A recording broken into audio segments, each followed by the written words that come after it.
So today it's all about the contribution revolution. And what does that mean? What is the contribution revolution? It starts with you, it's about you, and it's what you are in your business that allows the contribution revolution to happen.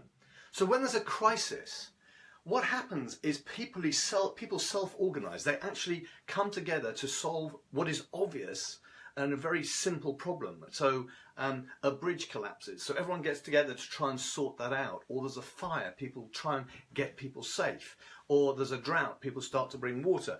Something happens, some crisis happens, and people naturally organize themselves, find out who can do what, and they organize themselves to solve the problem. But that happens in a crisis, and that's part of our DNA. We're naturally sort of pushed to go and sort that out as quickly as we can. Crisis isn't happening every day. So how do we self-organize on a normal basis? How do we actually get ourselves to come together and start to work together on a natural basis? We grew up in an era where businesses were managed purely by command and control. Not only has business changed, people have changed.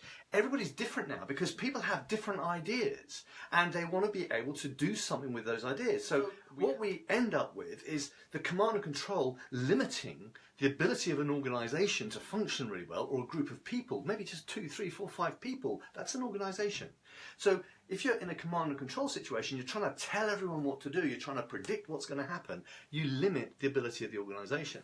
The thing is that human beings need to contribute. This other thing that goes on in the world, and I keep coming up against this, and I just think it's incredulous, that so many people go, oh yeah, but you can't find good people. You can't find people that are capable. Well, actually, sorry to use a little bit of profanity, that's bollocks. There are loads of good people out there. What you haven't done is create an environment that's going to attract them. Lots of people can add, lots of people can multiply, but how many people can subtract stuff away to focus just on the important things that they need to do? There's interference, there's distraction, with time poor, we can't find good people, but we need people to contribute, we can't find them, and we've got to control it all from the top. Well, the first myth I want to bust here is that nobody understands your business like you do. Even the people who work for you, you're the only one that understands it. Well, that's rubbish. Now, it may not be better, but it's definitely different.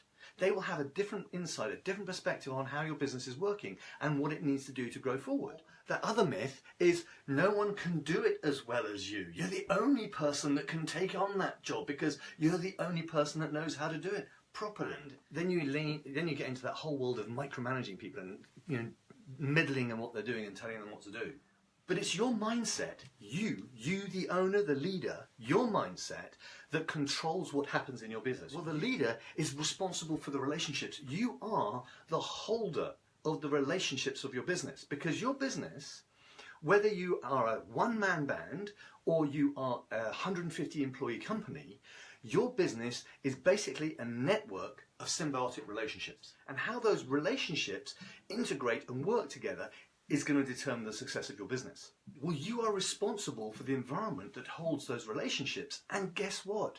You, personally, you as an individual, are responsible for about 80% of that environment. Your environment that your business is controlled by you, and you are 80% of that environment. So if the environment's not working, there's only one place to look. So let's look at these relationships. Relationships are made up of a purpose and a dynamic. So the purpose is the one-to-one relationship, the purpose of your relationship with that person and the purpose of their relationship with you. But the purpose to elicit all of the skills, talents, knowledge, abilities of the other person to help you deliver the project, the process, the business, the solution, whatever it may be. And their purpose of their relationship with you has to be guided by you, directed by you, shown by you, encouraged by you, to bring on your skills and talents to help solve the problem. So what is this dynamic? Well, the dynamic is the environment, predominantly, that allows the processes, the systems, the interactions that are needed to make that relationship work. You are 80% of the environment. So what's this environment made up of? First of all, we talked about purpose, vision and values. Is being able to describe what it is you're doing in such a powerful way that people know that they can come and contribute to you. The second bit is defining how you want people to behave in that environment. And then the last part of the environment is the what. The systems and the processes that you can actually use to deliver your transformation to your customer. You can't do it all on your own because every human being is programmed to contribute. Who do you contribute to, or what do you contribute to? You contribute to things that are important to you, that matter to you, where you believe you can make a difference. We want to contribute to things where we believe we can make a difference. Why do volunteers go and volunteer for charities and organisations like that? Because they know that they can take their skill, their knowledge, their ability and make a contribution to that organisation. It's just when you're volunteering, you're not getting paid for it. So when you're working for somebody, you're getting a financial reward for your contribution. Instead of asking people to contribute, just tells people what to do.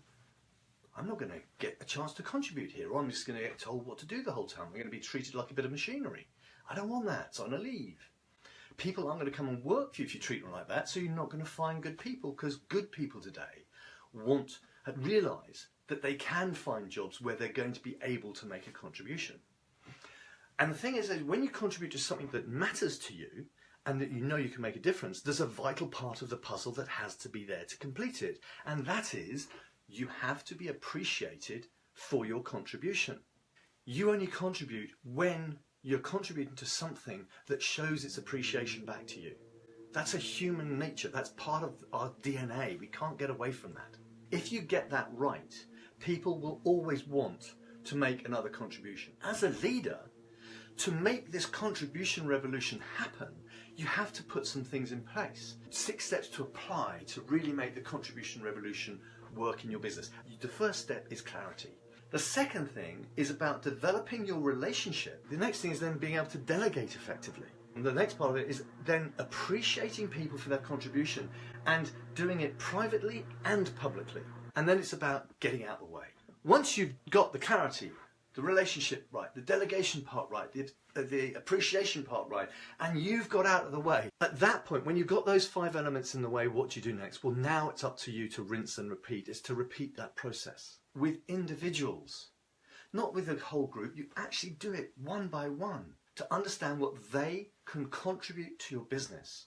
You create the tennis court in a way that's really personal to them, so they really understand how they can come in and support, engage, and contribute to your business. This contribution revolution is something that you are in charge of.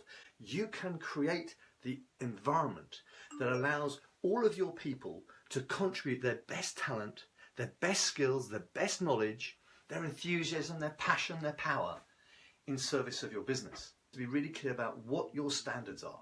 What your standards are for business, for you personally, for your relationships. And then it's about nurturing those relationships.